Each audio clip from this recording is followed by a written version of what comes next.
Hello and welcome. This is Patrizia Acerra, Executive Director of the International Voices Project, and we are here with another interview for IVP 2024. This interview is about our reading of Shahadat, which is a collaboration with Silk Road Cultural Center and the Border and Ethnic Studies Department at New Mexico State University. I had to look and make sure I got all that right.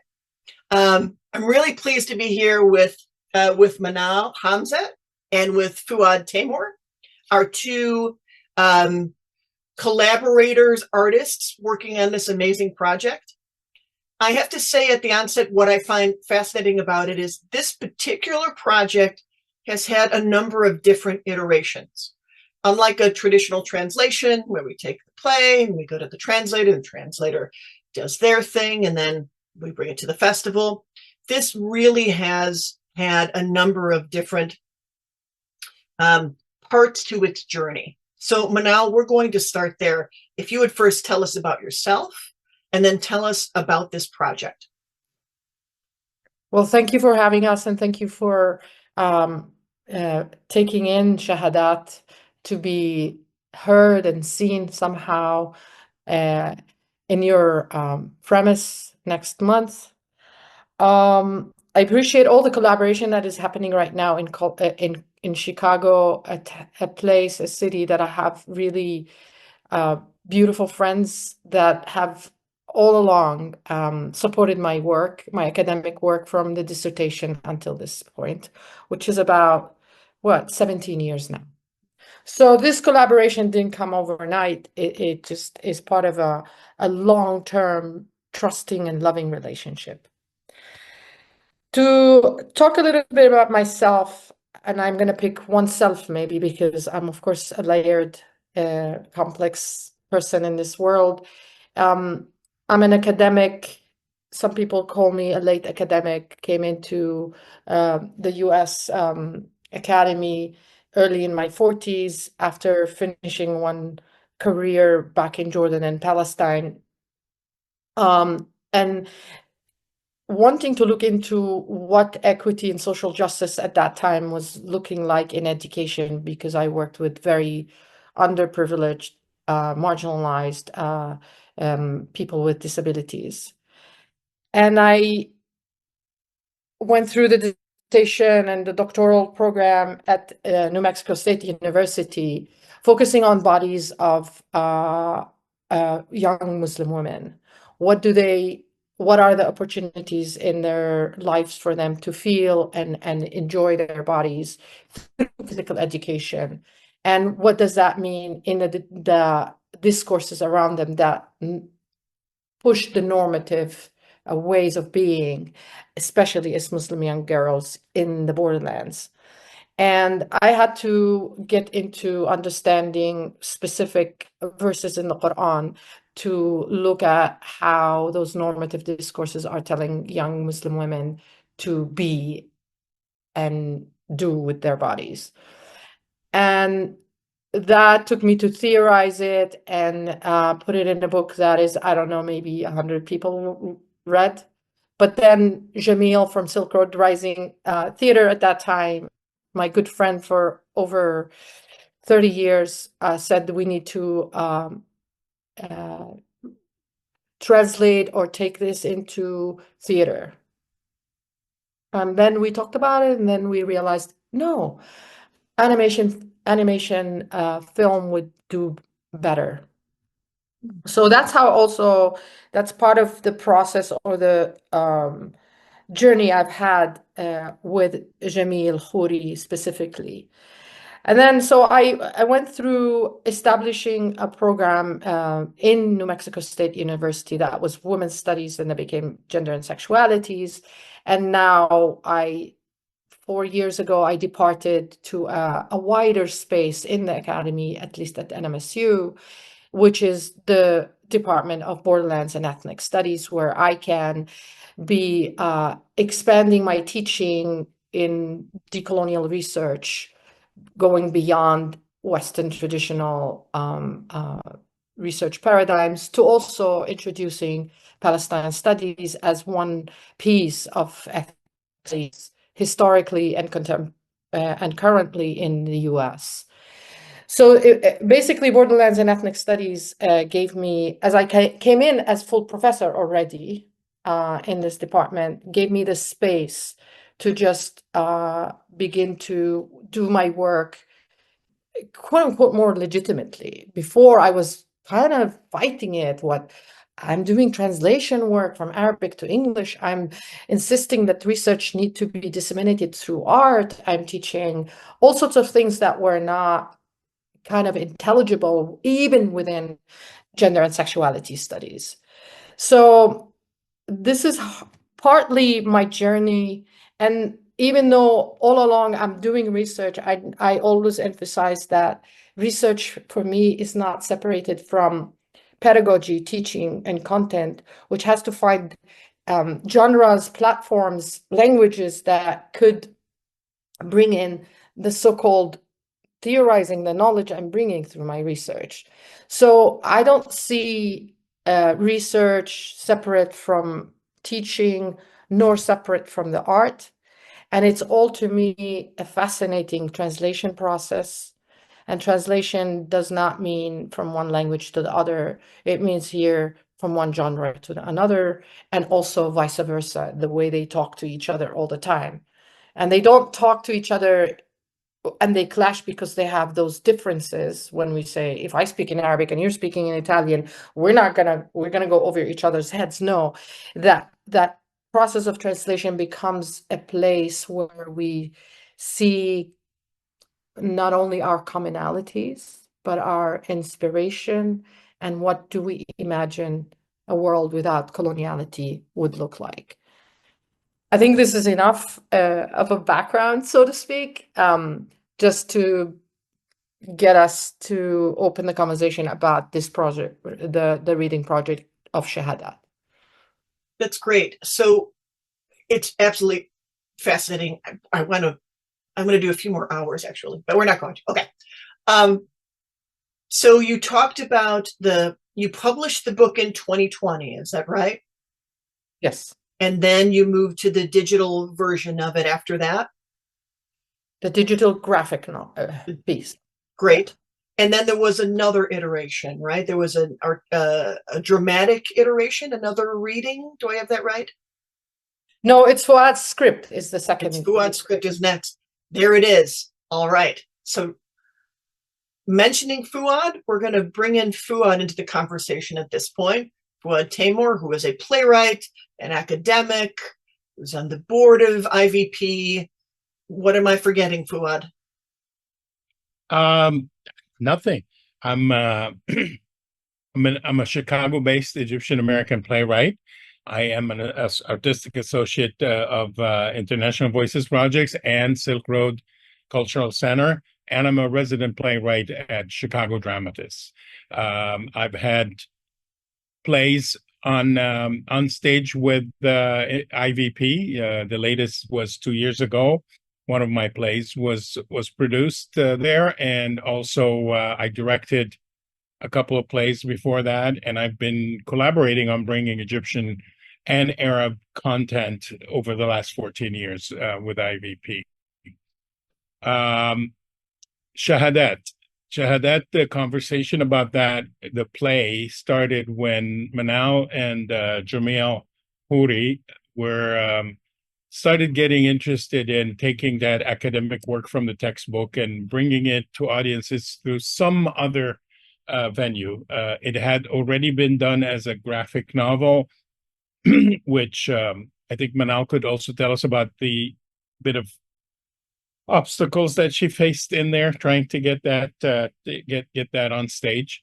And this is when I got involved. I would like first to hear from Manal quickly the research process that she did in 2012, because that actually is what I'm building on in talking about the dramatized play. That's a great idea. Manal, you want to tell us more about that? Sure. Like most of us Arabs living in the diaspora somehow, somewhere, we have watched from a distance the eruptions of the uprisings in the Arab world in 2010, 2011, 2012. And I have a sweet connection with Egypt because I was brought up in my childhood also during the summers in Egypt. And I have, though I was born in Jordan and I'm second generation Palestinian, Egypt is home to me. The Egyptian dialect, speaks to my soul. The culture through film and music is inside me. So when that happened, we knew it was a signal from Egypt, which is the biggest Arab country, that a revolution is starting on some level, whether you put it as capital or small r. And for me, what I started to see is the shifts in the action of women in that revolution, seeing them on the front lines, exactly facing the military and the state police in the streets, and then came to publicly stating what happened to their bodies during that period, which is another take on testimonies that are not testimonies in court, but testimonies in and for the public, that expose the violent criminal acts against women and other genders, of course, and also expose names of people who perpetuate that. And I started to listen and see online, of course, of whatever we were limited to at that point. And I decided I need to go to Egypt. So in 2012, I went to Cairo, and the motion, the upheaval was still ongoing with the power struggle between the military and the Islamists at that point. And I got to start relationships with those people, the women that I listened to their testimonies, the Shahadat online, and build more details so that I can understand the visceral experience, as well understand what did they bring to us, what did they gift us as definite leaders in that revolution. So from 2012 on to 2018, I was going once or twice every year to Egypt to build on those relationships and actually bringing two of the four women at that time I was working with here to Las Cruces, New Mexico, to present, to hang out with me, to give me more, to decide what do we do with all this. Yes, I'm going to write a book about it, but what do you want also to do with it? And then also one of them specifically said, I want it to be out to the broader audience all over the world in some sort of artistic genre. And that was Yasmin. And then she said that she contacted some artist friends of hers and who were not responsive. So I said, let's make that happen. And I first thought it was going to be another animation film with a collaboration with Silk Road Rising. But that kind of conversation evolved with the first artist we contacted, who was her friend, Yasmin's friend, Salma Tarazi. And we decided, no, let's make it a graphic piece. Salma put together a group of artists to do this work, to represent now what we're left with. Instead of 4 Shahadat, we were left with 3. And I went to Cairo after they started, and we put it all together in 3 pieces. And the 3 artists were not graphic artists before, but they were all had some experience or the same experience as the 3 women in Shahadat. So that even gave the process of creating the artistic content even more power. And it was something that I have not experienced before, but we couldn't publish it, not in the US and not in the Arab world. because the US didn't think it was something that fit the template of graphic books or graphic nonfiction. And in the Arab world, they all were worried about censorship and loss of, their investment. Plus, they were not ready to see bodies of women, not only being violated, but saying, we are not ashamed, you should be ashamed. Speaking people in the face, or speaking truth to power and with specific names. So Salma, one of the artists, decided, let's put it all online. And so it is on two links that I'm sharing with you in one of the handouts. But two of the testimonies, the Shahadat, Ulas, and Yasmin, are in an underground Egyptian media outlet that is phenomenal. And it is in Arabic and English at the same time. Now, I knew I was not going to stop here because of my relationship with Fouad and with Jamil. And Fouad and Jamil read my book earlier. That was the academic book in 2020, but kind of, were they ready for another reiteration or not? I kept the conversation going, even though maybe logistically it was not going to be possible. But Fouad responded to me, maybe to my pushing, I don't know, but he told me he's interested. And so I said, let's find time. And I think our rhythms aligned this summer, and he started to write the big framing of the script and the context and the pieces he would like to be in it. And all I cared about is to keep the words of the three women as they are as much as possible, so that we stay true to what they wanted to convey. And then I think over a period of 3 or 4 months, Fouad and I decided this is going to be ready, and then kind of kept the conversation going with Jamil until the connection with the International Voices Project came about, and here we are. So the first try of the reading of Fouad's script of Shahadat was with our very young theater students 2 weeks ago. And we prepared for it. In so many ways. And I think I didn't prepare myself. Fouad was with us on Zoom. And my heart was again trying to deal with the content.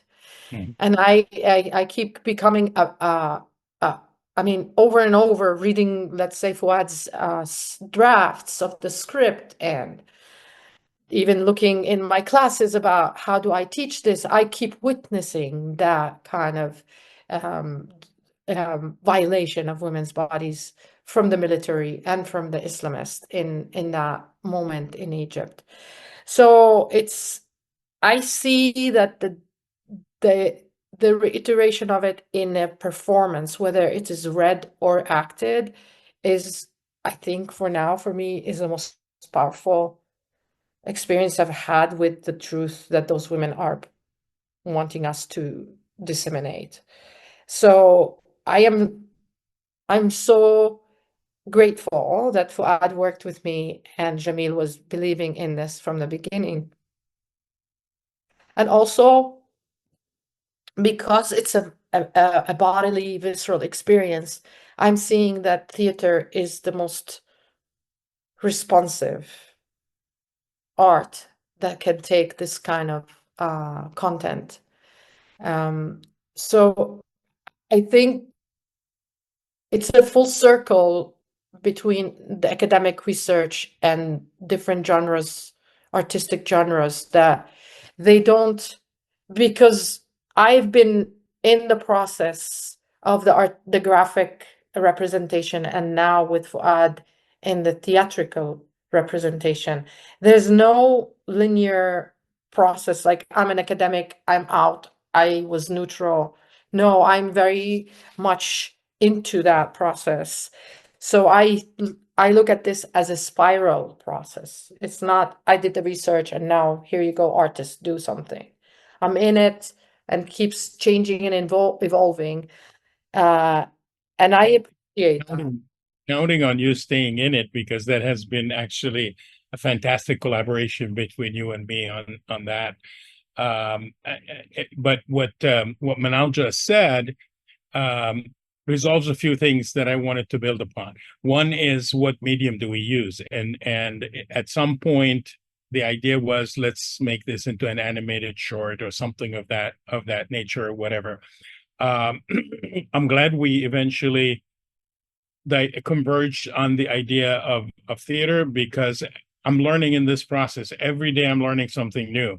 In the process of setting up the reading 2 weeks ago with the students, we started converging on the idea of the embodiment of the Shahadat, and is that theater gives you that. There's a live body person in front of the audience that is channeling in the words and the feelings of the original women that had endured that. So this actually was very rewarding to have that. But as far as the project itself, writing it as a play, creating drama, the artistic perspective, you have to realize how challenging it was for me. It's definitely very unique, very different from anything I have done before. After I wrote it, I discovered that I wrote documentary theater, and I didn't start out writing documentary theater, but basically that's the genre that we are writing in. But it also stretched my limit in a couple of things. There are a few elements to my writing that I'm very proud of, that I know that I spend the time crafting and doing, and of those, two things stand out. One is the characterization, the ability to create characters that I feel are very representative of real life characters, but I choose them. I put what I want to put in there, and I have my little twists and things like that. In this project, the characters already exist. They are there. Their personalities are whatever they are. So that was one level of challenge. The other one is dialogue. I think I write good dialogue, and I've seen reactions from audiences about that. But here's a project where I'm going to write the dialogue, but every word in the dialogue has to come from the shahadat that these women have said. There's one element of sanctity in this work that Manal and I agreed on, which is that we are going to preserve these shahadat. The words of these women are going to be preserved from every step of the process and into the play that we are going to be reading next month. So that is, you can think of it as limiting in a sense, but I think at some level it wasn't, because with the characters, I was lucky enough that I actually been to a lecture or a meeting where one of these women spoke in Egypt. It was probably in 2012 or 13. I've heard of the other two. So who are they was not extremely a mystery, too much of a mystery for me. I could read through it, reading the book and reading what they say and how they react. But what I was more interested in is actually to start finding, how are these women different? What are their little quirks? Is one more aggressive, for example, in her pursuit of activism than the other? Do they have, different conservative views, or how do they approach feminism? They're all in that aura, but I'm trying to find the little differences and convey them on the page. That's one side. The other side is the text, the words. Yes, I kept the words as they are, but in the first iteration, the play was too long, so we had to cut. So we started cutting with, working with Manal on that. So we did not put any words or sentences in the mouth of these women. Everything that is in there is something they have said. Maybe it's not everything they've said, because there might have been some repetition, some redundancies, things like that. But we worked, very closely on preserving all of that. The third challenge was these shahadat in and of themselves are extremely powerful, very, very powerful. They're very dramatic. Each one of them has in the story, and we're going to see it on stage, an arc and some challenges and a lot of things. But they're not in a form that could be put on stage as is, because number one, they will actually overwhelm everybody if they're put like that. Number two, they are, each one of them is a story in and of its own. So I had to create a dramatic frame around this. And what I've been able to do, there's a core in the middle where the bulk of the horrific parts of the Shahadat are given in one scene, and there was no way around it. But I managed to interlace two of the Shahadat together, going back and forth, and then putting the other one in a different light. And it is, as the audience will see, it's going to be a gut-wrenching scene there.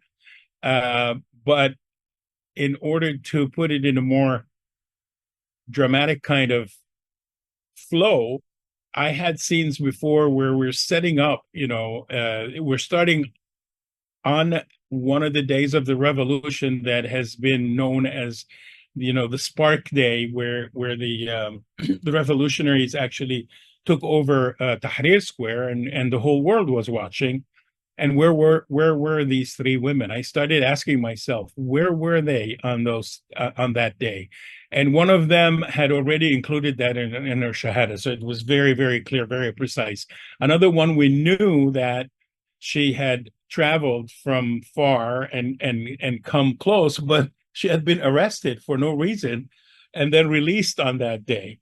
And the third was there, but we don't have the exact details. But I tried to flesh that out and create something out of this to grab the attention of the audience, take them in, and I think, as we will see, we sort of lulled them into some sense of acceptance, and then hit them with the horrific that we have there. Yeah, it is powerful, and I'm still waiting to see how the audience reacts to that, and I think it will come to tell us that yes, this is probably the right medium to be doing this, but I don't want to put assumptions ahead of other things. And then on the at the end of the play, we start actually coming down from that very, very intense part of the Shahadat to what they have been doing after that, and how did they continue their fight, and then closing it with the publishing of the book and having a conversation, and I think I managed to sneak in a message of hope at the end, because that's sort of the social responsibility that we have to include in every kind of work. So come see it. I think you're gonna just love it. Manal. Yeah. This is, every time Fouad and I speak, I often record, because I want to see the gems that come out that will lead us to the next step and clarify what we're doing.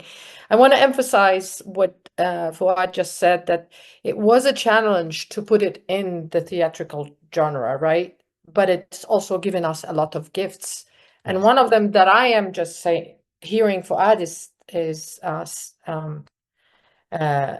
highlighting is that he's trying to put it in a way that the audience engages throughout, hopefully the whole time.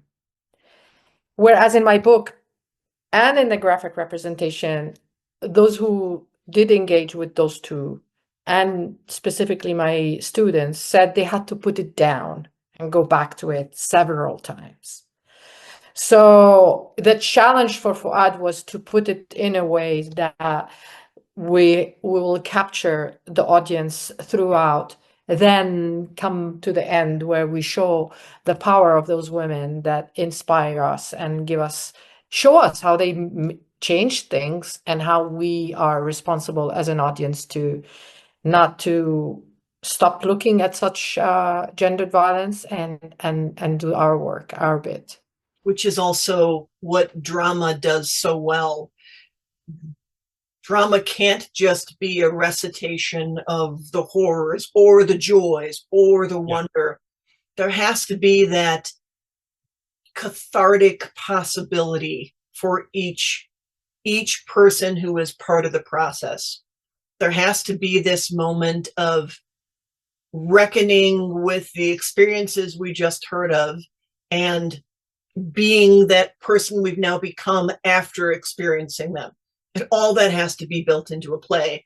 And Fouad, what I hear you saying is you had to find your ways into that with material that is not organically theatrical, in not organic to dramatic form, but also find a way to bring the audience to a place that wasn't simply stuck in horror.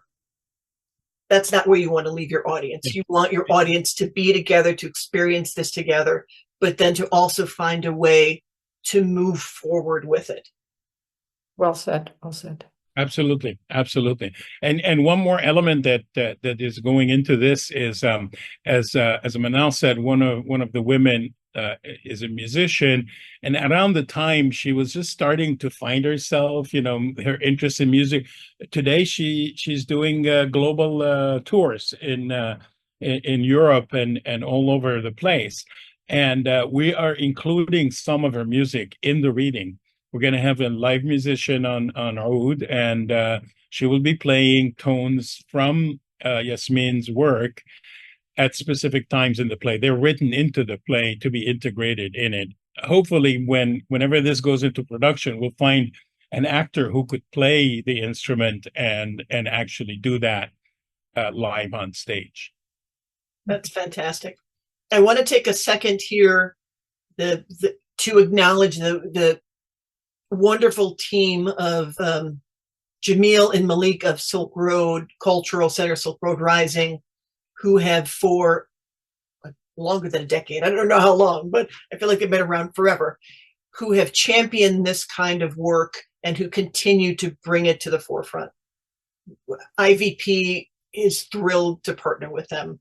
I've had the opportunity to direct with them, to direct Fouad's play, which was an amazing experience, but it takes organizations and institutions who have tremendous wherewithal to commit to getting that kind of work out there, and just a fabulous organization. We're very fortunate to have them in Chicago. Yes, we are. What else should we tell IVP? And IVP, that's right. What else should we tell audiences before we wrap up? What else do you want them to know? Either one of you, both of you. I cannot tell them what to think or feel. I just want I want the audience to come very open-minded and open-hearted for this reading, and really, really leave their assumptions outside the door. I as an Arab feminist, I hear too many assumptions that I want to call them Orientalist and racist about Arab Muslim women. I really beg people to leave their assumptions outside the door and come in open-minded, open-hearted to see the power of those three women and their teaching. And I look forward to also their take on this reading afterwards. Yeah, that's great. Here. Yes, couldn't have said it better. I love it. All right. Well, we're looking forward to seeing Shahadat, the Testimonies, on Monday, November 4th at 6 p.m. at Instituto Cervantes, Chicago. The reading is free. You can make a reservation. You don't need to. There'll be tickets at the door. The reading will be followed by a talkback and a delicious complimentary reception. So we're looking forward to seeing everyone there. Fouad, Manal, this was fantastic. I can't think of a better way for audiences to step into this project than being with you here today in this conversation. So thank you both. I want to also make sure that we show gratitude to my colleague Dulcinea Lara, who will be at the performance. She's the department head of the Borderlands and Ethnic Studies, and our department had contributed quite a bit to make this happen. Beside the money, the funding, it is all the support and Dr. Lara really believes in what I'm doing and wants to celebrate part of what we do in Borderlands and Ethnic Studies next month in Chicago. Because this project itself is not going to stop at the stage in Chicago. The next stage is going to be doing and working to shape a curriculum with teachers here in the Borderlands to figure out how do we work with high school students to craft their own testimonies on the Borderlands and then perform them so that we see impact on their lives and have them fly after that right before they come into the college and we want them to come in respecting their history, respecting their people, dignified to be able to succeed in the university studies. Fascinating. That is fantastic. I'm looking forward to meeting her during the workshop. That would be great. I also want to thank the two wonderful theater faculty at NMSU who helped us put together the reading, Larissa and Nicole. They're really very talented and helped us see other angles of the script and the project that we couldn't see before, as well as the students. The feedback from them was fantastic. Wonderful. So if there are going to be any thank yous or like emphasizing the Borderlands and Ethnic Studies /NMSU, you don't have to put the full name of the university. Of course, Silk Road Cultural Center and the International Voices Project. I think this is a fantastic trio. Who knows where it's going to take us. Beautiful. Yeah. Well, okay. You have a good Thank afternoon. You. Thank you for joining us on this beautiful October Sunday, and we'll see everyone soon. Soon. Thank you, Thank you very much. Bye. Bye.